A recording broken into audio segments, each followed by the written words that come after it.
आप सभी लोगों के नमस्ते प्रणाम। आप सबका स्वागत करते हैं और आप लोगों को बहुत ही सुंदर देहाती झूमर नाटका गीत सुनावत है। जाते रहे अपनी डगरिया हो श्याम कहे मारा नजरिया। जाते रहे अपनी डगरिया हो श्याम कहे मारा नजरिया। मारा नजरिया हो मारा नजरिया। जाते रहे अपनी डगरिया हो श्याम कहे मारा नजरिया।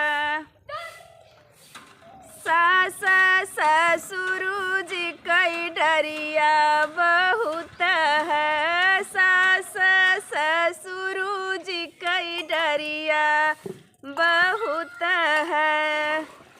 डाकई ना दी है दुआरिया हो श्याम कहे मारा नजरिया। डाकई ना दी है दुआरिया हो श्याम कहे मारा नजरिया। जात रहे अपनी डगरिया हो श्याम कहे मारा नजरिया।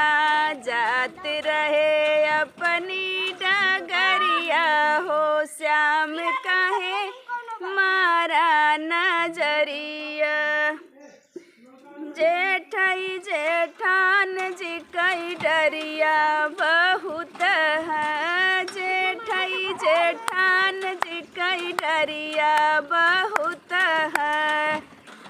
अलग कई दी है अलग दुआरिया हो श्याम कहे मारा नजरिया। कई दी है अलग दुआरिया हो श्याम कहे मारा नजरिया। जात रहे अपनी डगरिया हो श्याम कहे मारा नजरिया। देवर ननद जी कई डरिया बहुत है। देवर ननद जी कई डरिया बहुत है।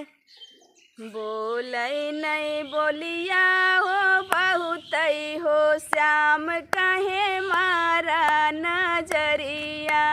बोलिया उ बोली है हो बहुत हो श्याम कहे मारा नजरिया।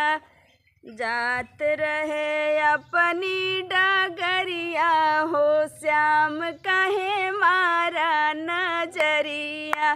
जात रहे अपनी डगरिया हो श्याम कहे मारा नजरिया। तो बताओ ये गीत कैसा लगा था आप सबको देहाती झूमर।